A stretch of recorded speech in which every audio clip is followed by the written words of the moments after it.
नमस्कार, जय भीम। मैं ॲडव्होकेट डॉक्टर सिद्धार्थ कांबळे, दैनिक बहुजन सौरभचा मुख्य संपादक। बहुजन सौरभ यूट्यूब चॅनलमध्ये सर्वांचं स्वागत। आज दिनांक 7 मार्च, संपूर्ण देशात इलेक्शनचं वारं सुरू आहे। स्टेट बँक ऑफ इंडियाला सुप्रीम कोर्टाने सांगितलं की 6 तारखेपर्यंत तुम्ही संपूर्ण जी माहिती आहे ती इलेक्शन कमिशनच्या वेबसाईटमध्ये आली पाहिजे। जे लोक इलेक्ट्रॉल बॉन्डनी ज्याच्यामध्ये जिथे इन्व्हेस्ट केलं, सर्व कुठल्याही पार्टीचं, 2 दिवसाआधीच SBIने सुप्रीम कोर्टामध्ये एक अर्ज केला की आम्हाला अजून 5 महिन्याचा वेळ पाहिजे। त्यावरती असं वाटत होतं की 6 तारखेला सुनावणी होईल, परंतु सरकारने सुप्रीम कोर्टाने त्याच्यावरती लक्षही दिलं नाही आणि पाहिलं नाही। 6 तारीख म्हणजे कालची तारीख होती, तोपर्यंत त्यांनी काही केलेलं नसल्यामुळे कंटेम्प्ट पिटिशन आता सुरू होऊ शकेल। कारण एकदा आदेश झाल्यानंतर जर ते आदेशाचं पालन होत नसेल आणि जर त्याच्यावरती स्टे मिळत नसेल तर तो कंटेम्प्टमध्ये जात असतो। आज संपूर्ण विपक्ष किंवा जे लोक पुन्हा सुप्रीम कोर्टामध्ये कंटेम्प्ट पिटिशन फाईल करतील आणि त्याच्यावरती सुनावणी होईल। कंटेम्प्ट पिटिशनमध्ये SBIचे चेअरमन जे लोक त्याच्यात इन्व्हॉल्व आहेत त्या सर्वांना पुन्हा कंटेम्प्टमध्ये जावं लागेल। कंटेम्प्टमध्ये 6 महिन्याची सजा असते। त्याच्यामुळे ते वातावरण एकदम हे झालं। काल संपूर्ण भारतात एक वेगळं वातावरण सुरू होतं की सुप्रीम कोर्ट आज त्याच्यावरती काय म्हणेल, परंतु ते मॅटर लिस्ट आउटच नाही झालं आणि त्याच्यावरती बोलणं नाही झालं। त्याच्यामुळे आज म्हणजे त्याला कंटेम्प्ट पिटिशनला सुरुवात झालेली आहे आणि जर अशाच पद्धतीने जर सुप्रीम कोर्टाने हे झालं आणि कडक राहिली तर मला असं वाटतं की येणाऱ्या दिवसामध्ये फार वेगळ्या पद्धतीचं वातावरण या देशात निर्माण झाल्याशिवाय राहणार नाही। दुसरीकडे राहुल गांधीची कालची यात्रा अत्यंत भव्य होती। काँग्रेसच्या याच्यात त्यांनी अनेक लोकांना वादे केले आणि त्यांच्या याच्यामध्ये ज्या पद्धतीचा रश आणि मोठ्या संख्येने सामील होण्याची सामील होत आहेत त्याच्यावरनं असं वाटायला लागलं की BJPला हादरे बसतील। अजून एक घटना, लालू प्रसाद यादवनी परिवारवादावरती जे मोदींना जे हे केलं, त्यांना त्याच्यावरती मोदींना म्हटलं की तुमचा परिवारच नाही आणि दुसरा चार्ज मोदींनी लावला तो म्हणजे तू हिंदू नाही, मोदी हिंदू नाही आणि एकेरी भाषेत बोलले लालू। त्याच्यावरती नरेंद्र मोदी यांनी पलटवार केला आणि परिवारामध्ये आणि ते जेलमध्ये होता अशा पद्धतीचा उल्लेख त्यांनी केला। परंतु परिवारवाद म्हणजे संपूर्ण देशच माझा परिवार आहे, त्याच्यामुळे मग सर्व खलनायक जे क्रिमिनल्स होते ते तुमच्या परिवारातील लोक आहेत का, मग लालू तुमच्या याच्यातला आहे का, अशा अनेक व्हिडिओ आले आणि त्याच्यानंतर मग फार मोठा एक प्रॉब्लेम झाला।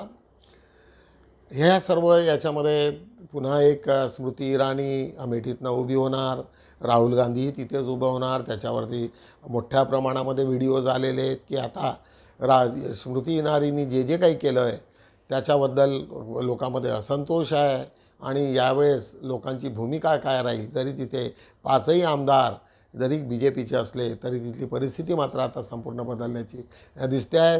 या संदर्भात काही महत्त्वाचे व्हिडिओज आज तुम्हाला दाखवू। एक भोपाळमधला एक व्हिडिओ आहे सुंदर, एक UPमधला व्हिडिओ आहे। त्याच्यामध्ये मोदी सरकारवरती ज्या पद्धतीने लोक तुटून पडलेले आहेत आणि तो एक सुंदरसा व्हिडिओ आम्ही तुम्हाला दाखवू आणि दुसरा एक व्हिडिओ आम्ही तुम्हाला दाखवू की साधू संतही लोक ज्या पद्धतीने मोदीच्या विरोधात उभे झालेले आहेत आणि ते राहुलच्या समर्थनात आलेले आहेत। त्याच्यामुळे हिंदू हा लॉट जो होता मागच्या वेळेस आणि प्रत्येक ठिकाणी BJP कुठे ना कुठे जे काही कार्यक्रम घेत आहेत ते आपल्याच याच्यामध्ये जाळ्यात फसताना दिसत आहे। अशा पद्धतीच्या घटनांचे 2 व्हिडिओज तुम्ही बघूया। आता हे व्हिडिओ लोग यहाँ पर इकट्ठा हैं, उनसे बातचीत करते समझते हैं। ये बताइए, राहुल जी आए हैं, उन्होंने भी भाषण भी दिया, क्या परेशानी आप लोगों को हो रही है? देखिए, परेशानी तो बहुत कठिन है।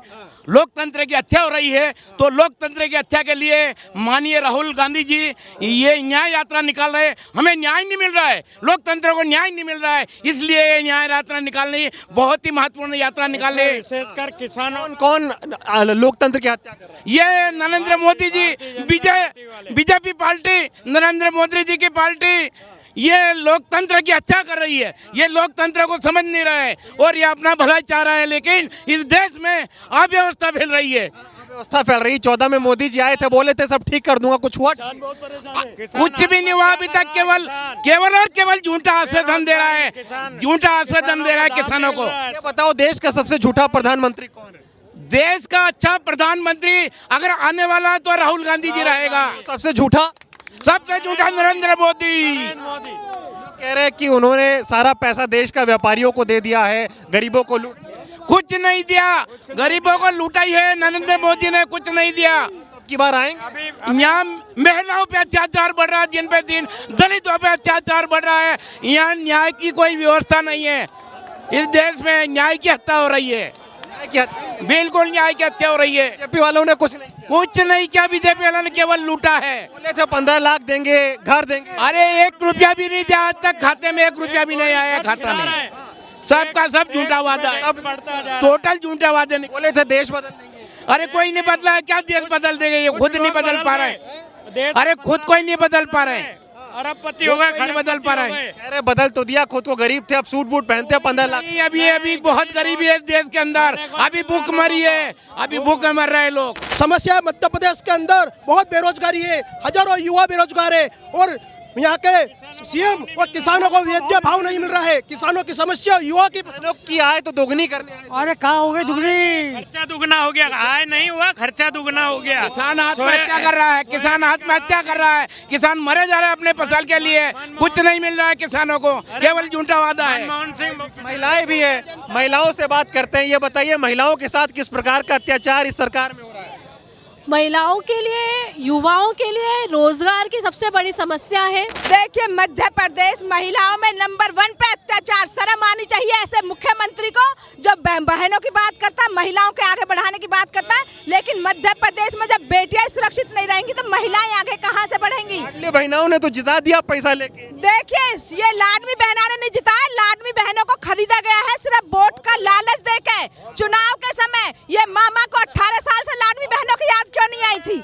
अगर ये मामा यहाँ पे था तो 18 साल से भी लाडली बहनें थी ना, सिर्फ चुनाव के समय लाडली बहनें क्यों हुई? और लाडली बहनें अपने आप बन जाएंगी अगर मुख्यमंत्री मध्य प्रदेश में महिलाओं को सुरक्षा प्रदान कर देगा। मध्य प्रदेश में महिलाओं के खिलाफ सबसे ज्यादा अपराध के मामले होते हैं। महिलाएं के साथ रोज रेप हो रहे हैं, बलात्कार हो रहे हैं। देखिए जितने बलात्कार हुए, जितने महिलाओं के साथ में रेप की घटना हुए हैं, आप आंकड़े उठा के देख लीजिए, सबसे ज्यादा भाजपा कार्यकर्ता है।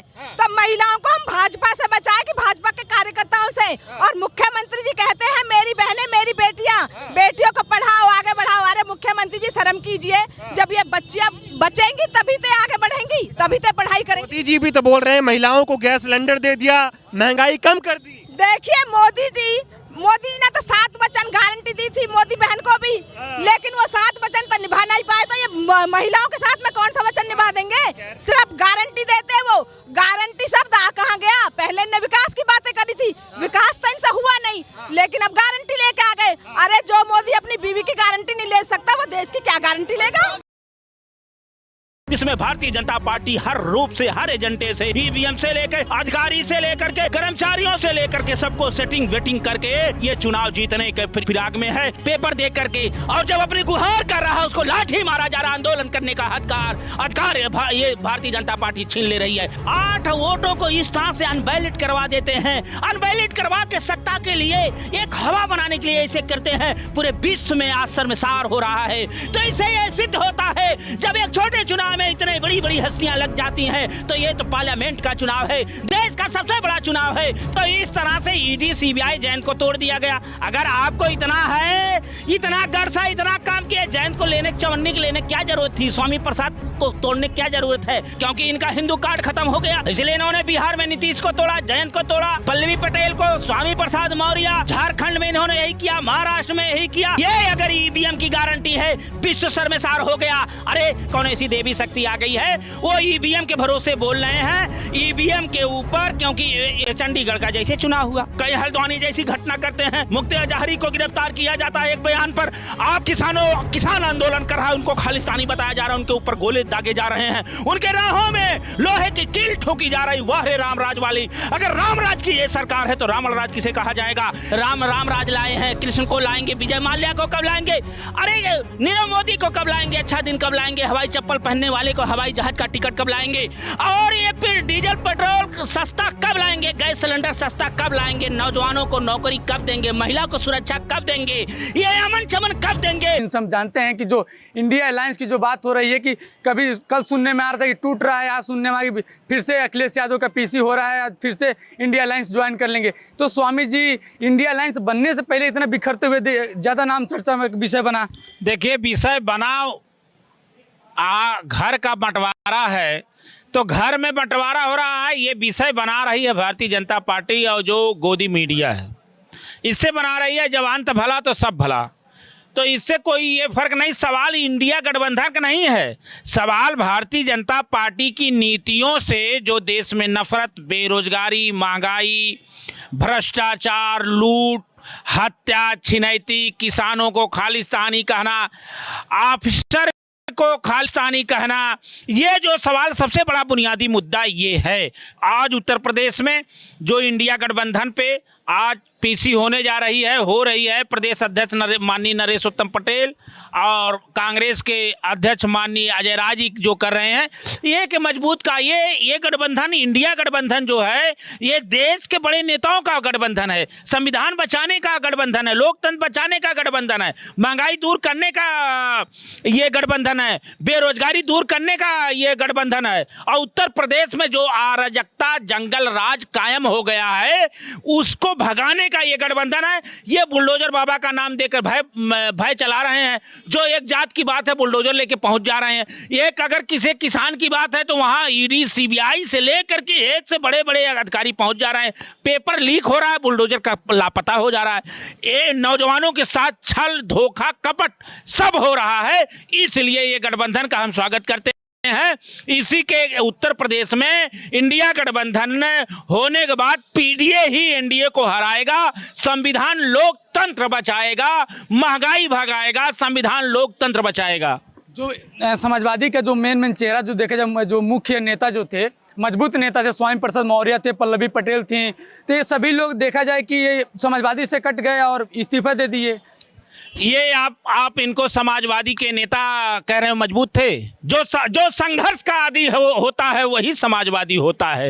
ये तो अवसरवादी थे, कभी बसपा में, कभी भाजपा में, और कभी आज दूसरी पार्टी बना दिए। ये आरएसएस और भारतीय जनता पार्टी की नीतियां हैं। जब स्वामी प्रसाद मौर्य बसपा में रहते उन्हें सनातन याद नहीं आता है, भाजपा में चले जाते हैं तब उनको सनातन याद नहीं आता है, रामचरितमानस की चौपाई याद नहीं आती है। जब समाजवादी में आ जाते हैं तो रामचरितमानस के चौपाई पे उनका बहस। अरे आप बहस करते बेरोजगारी पे, महंगाई पे, नौजवानों की नौकरी पे, संविधान पे, लोकतंत्र पे। आप धर्मों में उलझा करके केवल एक दिशा, एक समाज को दूसरा दिशा देने का काम करते हैं। आप अपने घर को शिक्षा नहीं दे पाए, अपनी बेटी को शिक्षा नहीं दे पाए। आप यहाँ जो है मनुवादी विचारधारा प्रकट कर रहे हैं, और वही आपकी लड़की सांसद भाजपा में रह करके सब पूजा अर्चना और जय श्री राम बोलने का काम कर रही है। अरे आप जनता को क्यों इतना मूर्ख बना रहे हैं स्वामी प्रसाद मौर्य जी? आपसे मेरा करबद्ध प्रार्थना है कि आपको भी एक दिन ये धरातल छोड़ के जाना पड़ेगा। आप केवल अपने क्षणिक सुख के लिए, आपको राज्यसभा नहीं भेजा गया, आप विधानसभा चुनाव हार गए।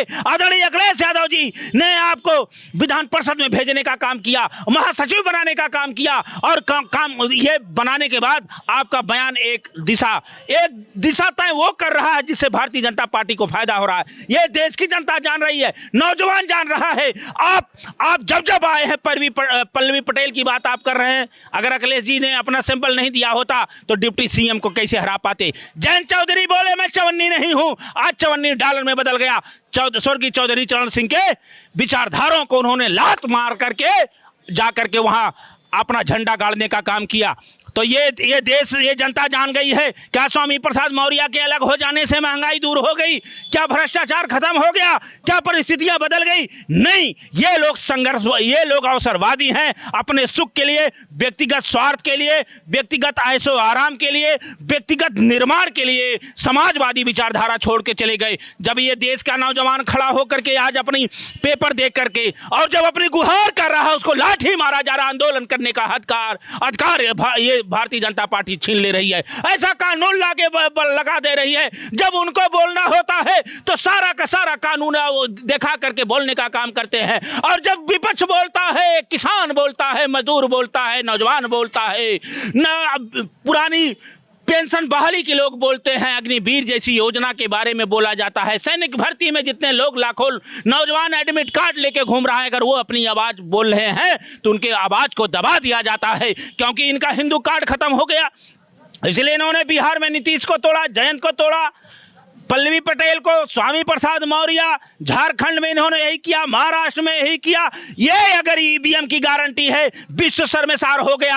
अरे विश्व शर्मसार हुआ, आपका ऐलान था पूरे विश्व में सबसे बड़ी पार्टी है तो भारतीय जनता पार्टी है। आज विश्व में सबसे बड़ा भ्रष्टाचार, सबसे बड़ा सत्ता की भूख की अगर किसी का रूप देखा गया तो सर्वोच्च न्यायालय के निर्देश के बाद यह देखा गया कि एक चंडीगढ़ का मामूली मेयर के चुनाव में आप 8 वोटों को इस तरह से अनवैलिड करवा देते हैं। अनवैलिड करवा के सत्ता के लिए एक हवा बनाने के लिए ऐसे करते हैं, पूरे विश्व में आज शर्मसार हो रहा है। तो इससे यह सिद्ध होता है, जब एक छोटे चुनाव में इतने बड़ी बड़ी हस्तियां लग जाती हैं तो ये तो पार्लियामेंट का चुनाव है, देश का सबसे बड़ा चुनाव है, जिसमें भारतीय जनता पार्टी हर रूप से, हर एजेंडे से, ईवीएम से लेकर, अधिकारी से लेकर के, कर्मचारियों से लेकर के सबको सेटिंग वेटिंग करके ये चुनाव जीतने के फिराग में है। एक तरफ नफरत की बात करती है, कई हल्द्वानी जैसी घटना करते हैं, मुफ्ती अजहरी को गिरफ्तार किया जाता है एक बयान पर। आप किसान आंदोलन कर रहा है, उनको खालिस्तानी बताया जा रहा है, उनके ऊपर गोले दागे जा रहे हैं, उनके राहों में लोहे की कील ठोकी जा रही। वाह रे रामराज वाली, अगर रामराज की ये सरकार है तो रावण राज किसे कहा जाएगा। ये अत्यंत दुखदायी है। मणिपुर की घटना को छुपाने के लिए, प्रतिवर्ष 2 करोड़ नौकरी को छुपाने के लिए, पेट्रोल डीजल को सस्ता का जो उन्होंने वादा किया था उसको छुपाने के लिए, सबका साथ सबका विकास के नारे को छुपाने के लिए, जो देश में महंगाई बढ़ गई, नोट भ्रष्टाचार, जो नोटबंदी से भ्रष्टाचार हुआ, काले धन को न कोई सवाल ना कर पाए, इससे छुपाने के लिए अब राम राज लाए हैं। कृष्ण को लाएंगे, विजय माल्या को कब लाएंगे, अरे नीरव मोदी को कब लाएंगे, अच्छा दिन कब लाएंगे, हवाई चप्पल पहनने वाले को हवाई जहाज का टिकट कब लाएंगे, और ये फिर डीजल पेट्रोल सस्ता कब लाएंगे, गैस सिलेंडर सस्ता कब लाएंगे, नौजवानों को नौकरी कब देंगे, महिला को सुरक्षा कब देंगे, ये अमन चमन कब देंगे। केवल धन धन कहने से धनी नहीं होगा। इसलिए भारतीय जनता पार्टी के पास राम, मुस्लिम, चीन, राष्ट्र, विश्व गुरु और 5 किलो राशन, इसके अलावा अगर इनमें दम हो तो आप बोलो कि मैंने नोटबंदी किया था। मेरा चैलेंज है, आप नोटबंदी के नाम पे वोट मांगो। मेरा चैलेंज है, आप 2 करोड़ नौकरी के नाम पे आपने जो वादा किया था उस पे वोट मांगो, विकास के नाम पे वोट मांगो। आप नहीं मांग पाओगे, इसलिए आपकी नीयत ठीक नहीं है। आप संविधान बदलना चाहते हैं, लोकतंत्र बदलना चाहते हैं। उत्तर प्रदेश से रास्ता एक है जो आगरा एक्सप्रेस वे से हैवी एक्सप्रेस है, वही दिल्ली जाता है, और उस एक्सप्रेस वे पे उत्तर प्रदेश में अखिलेश यादव जैसा समाजवादी विचारधारा, समझ जिसका काम बोलता है, उन्होंने कहा गीता जैसा पवित्र मेरा संविधान है, पीडीए मेरा भगवान है, गरीबों का नेता, जन जन का नेता, मजलूमों का नेता, लैपटॉप देने वाला, कन्या विद्या धन वाला, बेरोजगारी भत्ता देने वाला, आगरा एक्सप्रेस वे देने वाला, लैपटॉप देने वाला, इकाना स्टेडियम बनाने वाला, लोक भवन बनाने वाला, मेट्रो चलाने वाला, आजमगढ़ जिला में जैसे एशिया का सबसे बड़ा चीनी मिल देने वाला, ऐसा अखिलेश यादव जी उत्तर प्रदेश में खड़े हैं, जिससे भारतीय जनता पार्टी घबराहट में है। आज निश्चित तौर से उत्तर प्रदेश में जो इंडिया गठबंधन हो रहा है, कांग्रेस और अखिलेश यादव के नेतृत्व में, नौजवान गली गली में हुंकार भरेगा और पीडीए के लिए आवाज उठाएगा, संविधान लोकतंत्र बचाने के लिए गांव गली में जाकर, कस्बा में जाकर के विचारधारा को बताने का काम करेगा। एक एक को डलवा करके ये पाखंडवाद को फैलाने वाली भारतीय जनता पार्टी को देश से भगाने का काम करेगा। इसीलिए ये इंडिया गठबंधन इस महत्व नेहमीप्रमाणे आज आम्ही बुद्धा या क्लिप्समध्ये तुम्हाला एक अत्यंत महत्त्वाचा व्हिडिओ तुम्हाला दाखवणार आहोत की बुद्ध ज्यावेळेस ते घर सोडून निघतात त्याच्या आधीची त्यांची मनस्थिती इतकी खराब होती। राजा प्रसन्नजीत पुन्हा हमला करतो, त्याच्यात अनेक लोकांचा मृत्यू झालेला असतो आणि मृत्यू झाल्याच्या नंतर अनेक लोक मृत्युमुखी पाहिलेले, हातपाय तुटलेले, अनेक इंजुरी झाल्याच्या नंतर सिद्धार्थ अत्यंत अस्वस्थ अवस्थेमध्ये घरी येतो आणि झोपेमध्ये त्याच्या डोळ्यातनं अश्रू पडत असतात। त्यावेळेस यशोधरा त्यांना सांगते की असा आपला बाळ राहुल तो असा तो चालताना मी पाहिलेलं आहे आणि त्याच्यावरचं ती तुम्हाला सांगायला त्याच्यात मग ते उठतात आणि उठून त्यांना एकदम ते वेगळ्या अवस्थेत असतात आणि एखाद्या लहान मुलासारखं यशोधराच्या जवळ रडतात की हा काय प्रकार आहे, मला नको आहे असं राज्य, मला ह्या दुःखमुक्तीचा मार्ग पाहिजे आहे, हे नको आहे मला सर्व. ज्या अनेक लोक, असा कोणता राजा आहे की जो तुम्ही सर्व लोकांचा मृत्यू घेतो, जीव घेतो आणि असं मला नको आहे, हे मला काही नको आहे आणि असं रडत ज्या पद्धतीने यशोधराला बिलगतात तो एक सुंदरसा व्हिडिओ तुम्हाला आम्ही प्रेझेंट करू. म्हणजे सांगायचं म्हणजे बुद्धत्व अनेक लोकांनी जे त्याचे आकलन केलेलं आहे की बुद्धाने घर का सोडलं, त्याच्या मागच्या त्याच्या वेदना तुम्हाला त्याच्यातनं स्पष्ट दिसतील की किती वेदना सिद्धार्थाला होत होत्या आणि ते कशा अवस्थेमधनं जात होते आणि त्याच्यानंतर त्यांच्यात जे परिवर्तन झालं आणि त्यांनी शेवटी त्याने घर सोडून दुःखमुक्तीचा मार्ग शोधला. त्याचा हा सुंदरसा व्हिडिओ बघूया आपण.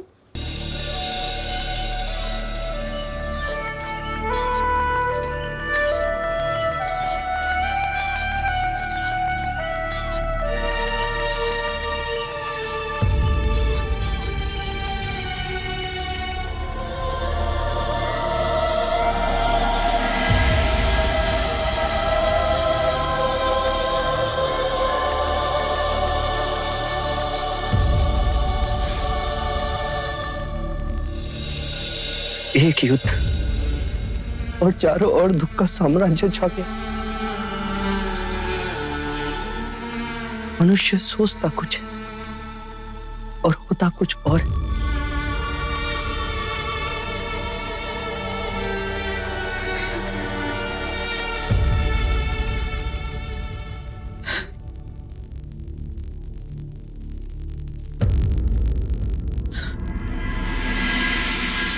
सत्य कहा आर्य आपने, अभी कल की ही बात है, कभी सोचा ना था कि इतनी जल्दी ये बात हो जाएगी.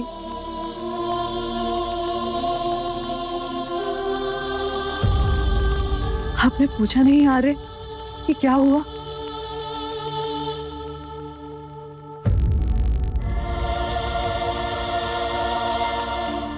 ठीक है, चलो मैं ही बता देती हूँ. कल राहुल पहली बार घुटनों के बल चला और फिर रोने लगा. जब मैंने उसे पुकारा तो यूं हाथों के बल सर उठाकर मुझे देखने लगा और फिर हंस पड़ा.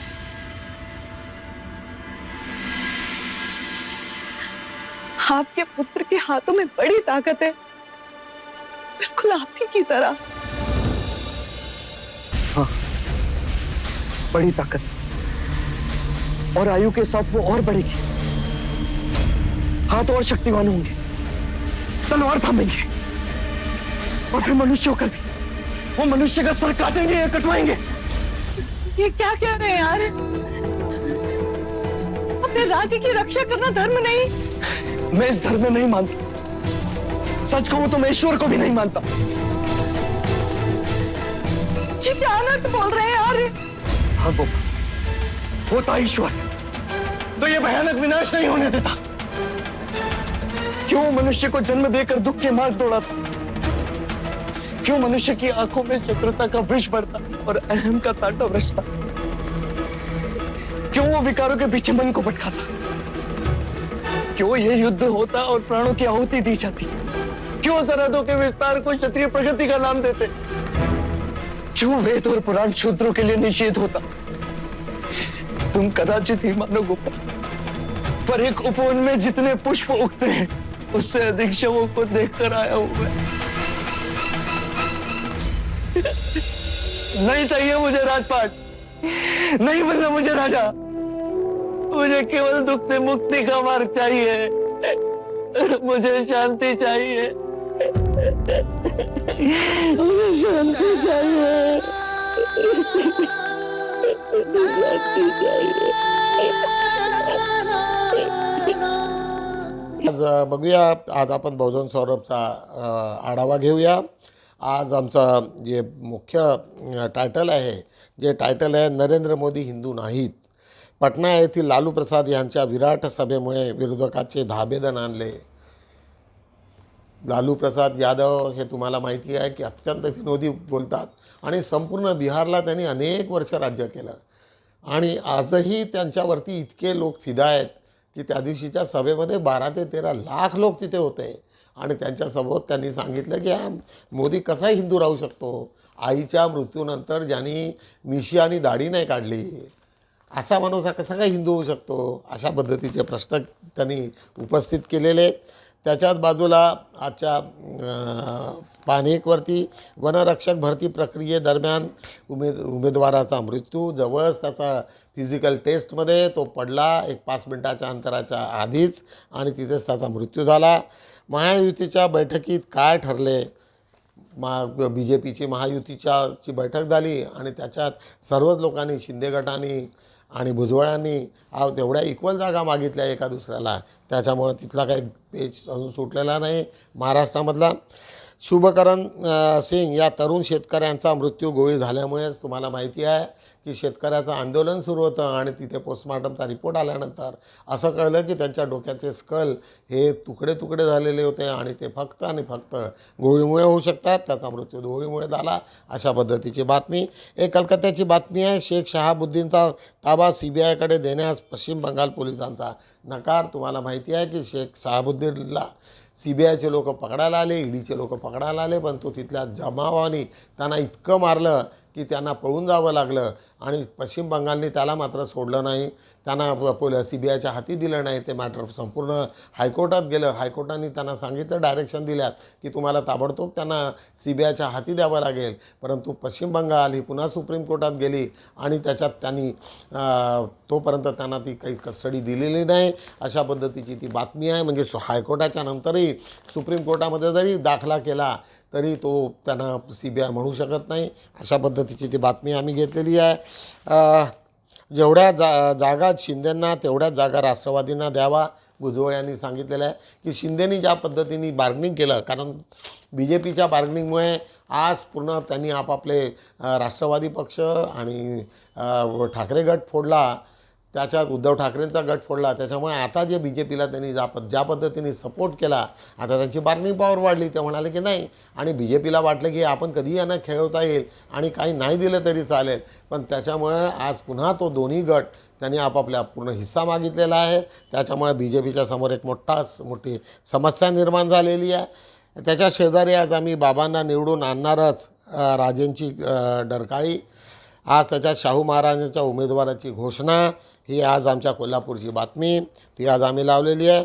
9 वर्षात शेतकऱ्यांनी केल्या तब्बल 200पेक्षा जास्त तक्रारी, उपजिल्हाधिकारी काय म्हणतात, ही बातमी बऱ्हाणपूरची आहे, मध्य प्रदेशमधली, की त्यांनी 210 ॲप्लिकेशना केल्या आणि त्याच्या सर्व शेताचं ज्या जंगली प्राण्यामुळे नुकसान झालेलं आहे, परंतु त्याला एकही पैशाचं कुठलंही भुगतान मिळालेलं नाही त्यांना, अशा पद्धतीची ती बातमी आहे. बाजूला एक मराठा समाजाने PM मोदी विरोधात शहडू ठोकला अशी एक ती बातमी आज आम्ही तिथे घेतलेली आहे. बहुजन सौरभची एक छोटीशी जाहिरात, शुभेच्छा जाहिरात, 1000 रुपयापासून त्याचे तुम्ही जास्तीत जास्त लोकांनी त्याचा फायदा घ्यावा. आज 5/4 आविष्कार संगीता कदम आणि दृष्टी डान्स अकॅडमीच्या नृत्य संगीताचा अनोखा नजराणा एक उत्तर नागपूरमध्ये एक सुंदरसा एक कार्यक्रम झाला. त्याच्यामध्ये आम्ही सर्व लोक होतो. आमचे मित्र हुमने साहेब, शशिकांत हुमने यांचाही वाढदिवस, त्याच दिवशी आम्ही त्यांना गौरव करण्यात आला. अनेक घटना सुंदर आणि दिवसभर रंगारंगी कार्यक्रम लहान मुलांच्या सर्व तिथे झाला, अशा पद्धतीचा कार्यक्रमाची बातमी आम्ही तिथे लावलेली आहे. आंबेडकराईट मुवमेंटचा पुरस्कार वितरण समारंभ शनिवारी. आज त्याच्या शेजारी जय विदर्भ पार्टीचा वार्षिक वर्षसाधारण सभा. विद्युत ग्राहकांना बिल भरण्यासंबंधी मोठा दिलासा. आज महिला सन्मान सोहळा. त्याच्या शेजारी अवंतिका लेकुरवाळे यांच्या आंदोलनाला यश. आज सडकरोजिनी येथे राष्ट्रवादी काँग्रेस पार्टीचा कार्यकर्त्यांचा मेळावा. किसान संमेलनाची पूर्वनियोजित बैठक.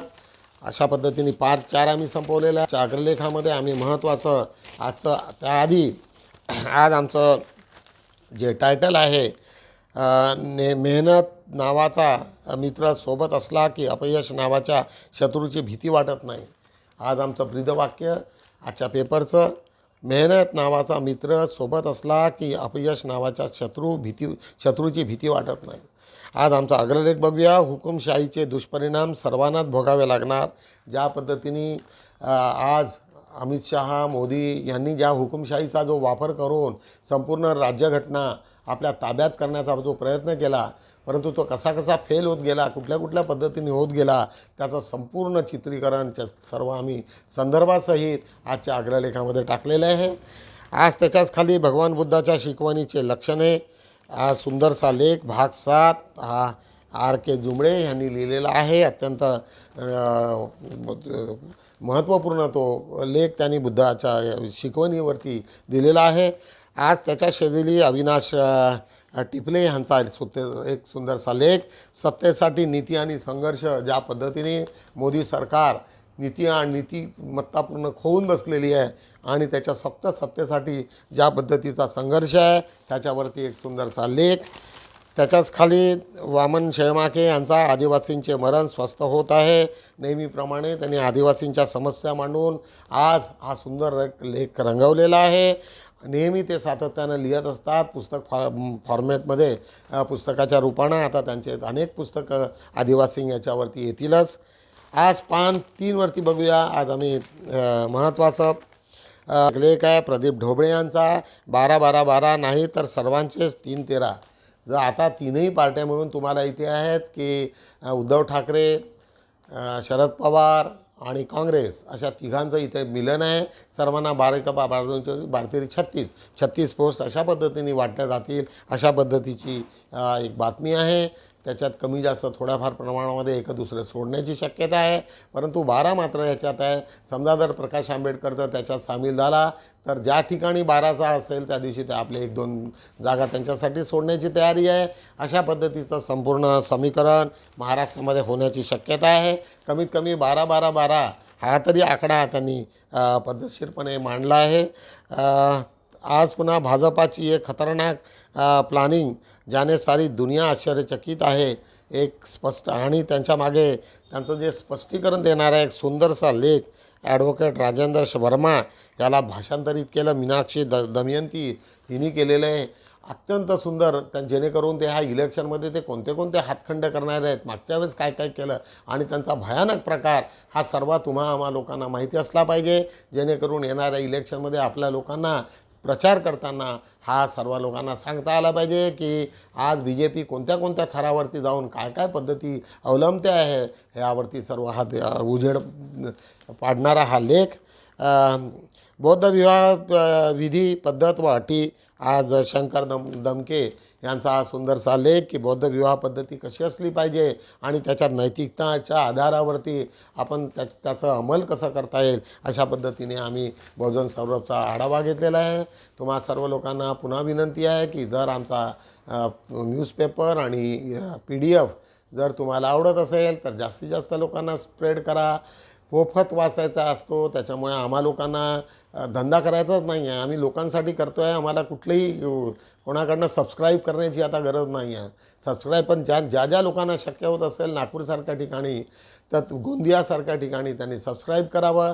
सबस्क्राईब करून जेणेकरून आम्हाला त्याच्यातनं 1-2 पैसे काही अर्निंग होतील आणि आमचा पेपर हा सुरळीत चालेल. किंवा बाकीच्यांना सर्वांना विनंती करतो की छोट्या मोठ्या जाहिराती पाठवा, सबस्क्राईब करा, फॉरवर्ड करा आणि लाईक करा अशा पद्धतीने बोलतो. भेटूया आपण 8 तारखेला. तोपर्यंत जय भीम.